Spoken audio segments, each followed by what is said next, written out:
Good morning, metalheads of the internet, and welcome to a brand new episode of the Metal Meltdown.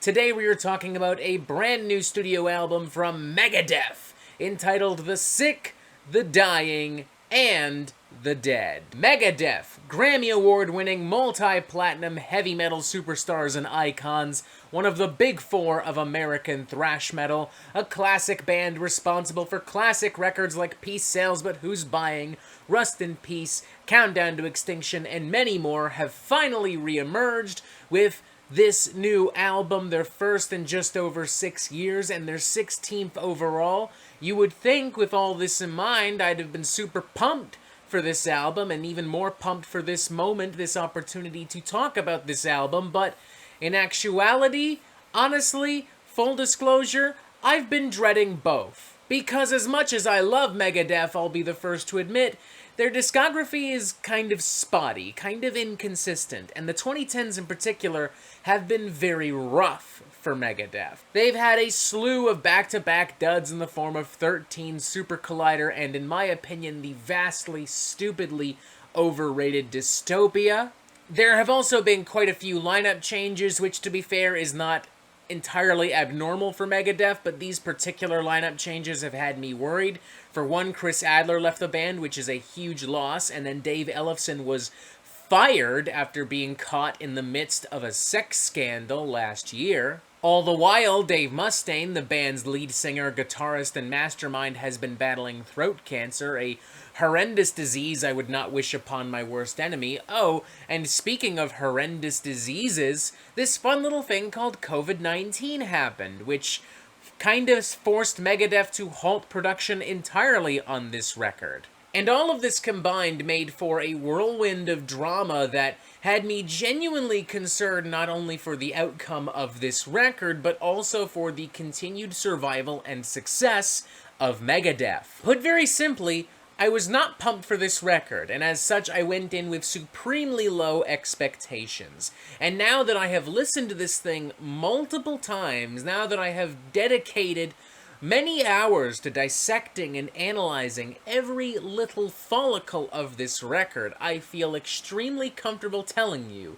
that unfortunately, The Sick, the Dying, and the Dead is actually a really good fucking record. Psych! Had you there, didn't I? You were sitting there thinking, oh no, Robert's gonna fucking hate this thing. He's gonna tear it a brand new asshole. But no, quite the opposite. I actually found myself really enjoying this album. I think it's great, and I would argue it's the best thing they've put out since Endgame or United Abominations. It's really good. In every single aspect, music, lyrics, production, vibe, and aesthetic, it's significantly better than everything Megadeth have dropped in the past fucking decade. It's sharper, it's smarter, it's cleaner, it's heavier, it's more urgent, it's more violent, it's more everything. It's Megadeth with a slightly modern and mature coat of paint, but Megadeth nonetheless finally being Megadeth. No more stupid fucking dad rock nonsense, no more overproduced fucking tripe, just a really good, lean fucking politically charged thrash record. Thank fucking Lord. Finally something going right in 2022. Whereas previous Megadeth outings have depicted Mustaine as a bitter, paranoid geezer who watches way too much InfoWars, this record sees Mustaine in a slightly more forgiving and mature and centrist light. He's still pissed off and annoyed about a whole lot of fucking shit, but now it's about stuff that actually matters and not just some xenophobic jibber-jabber. Dealing with disease, for instance, is a common theme on the record, and no doubt this has to do not only with his own personal battle with throat cancer, but also with the worldwide struggles in fighting COVID-19. On the track Life in Hell, for instance, he briefly taps into this kind of substance-fueled pessimism that we all kind of dealt with on some level during the early months of the pandemic. Writing a couple drinks and then you'll feel okay. A couple pills makes the world go away. What the hell, you're gonna die anyway.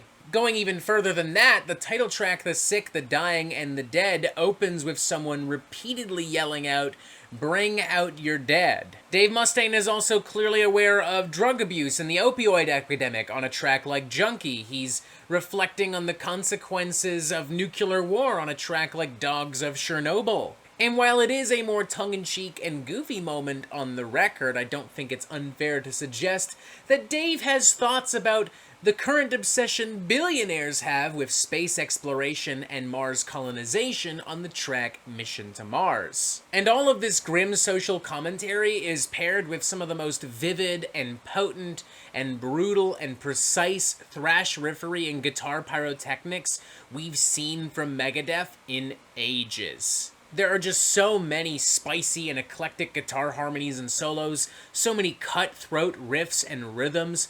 Mustaine and Kiko Loureiro have a chemistry that is kind of unmatched in thrash metal right now. The closing number and lead single Will Be Back in particular is just a wrecking ball of awesome thrash metal guitar work. On its own, it's a lean, mean thrashing machine of epic proportions that honestly would not be out of place on a classic Megadeth record, and in context of the album itself, it ends this thing on a surprisingly very triumphant and hopeful note. Mustaine as a singer sounds pretty good on this thing as well. I would say it's probably the weakest component of the sound, just because it's so gravelly and so rough, but it pairs really well with the tone of the album and with the subject matter of a lot of the songs. It's fair to suggest that his sneers and snarls are not as acidic or as venomous now as they were in the 80s or 90s, but they still, they're still gonna inflict a little bit of pain.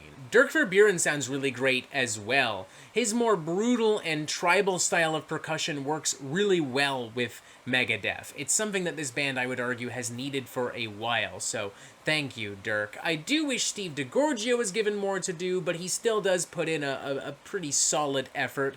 It's hard to be too upset considering he's basically a session member on this thing. The mixing on this thing is great too. Super transparent and crystal clear, but still really punchy and dirty when it needs to be. A massive upgrade from the overcompressed mess of Dystopia. Now, there are some collaborations on this record, which cool in theory, but in execution kind of pointless, kind of useless.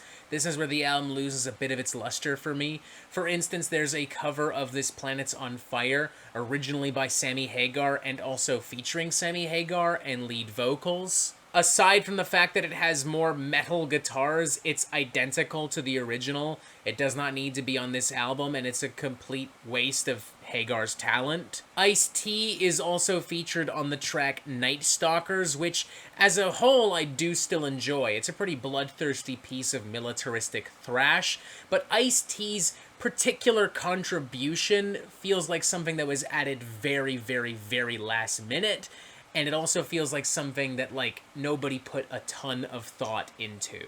But at the end of the day, these issues are ultimately pretty insignificant considering the vast majority of this album is pretty fucking great. Strong 4 out of 5 for me. This is the best thing I've heard from Megadeth since Endgame. It is the best thrash metal album I've heard so far in 2022. No doubt in my mind, Megadeth fanatics and fanboys and old school thrashers are going to be mega hella fucking elated with this bad boy.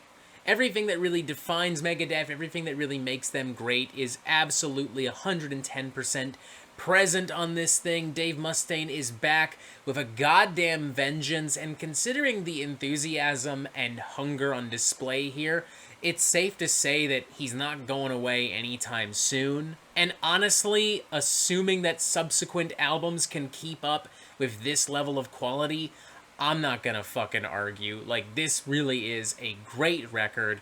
4 out of 5. Definitely check this bad boy out. And that is it for the Metal Meltdown. I'm not an expert, nor do I claim to be, so what do you think? Do you like this record? Do you not like this record? And what do you want to hear from me next? And thank you for watching. Make sure you press subscribe right here so you get updates on the Metal Meltdown fucking immediately. And as always, you have yourself a fantastic fucking day.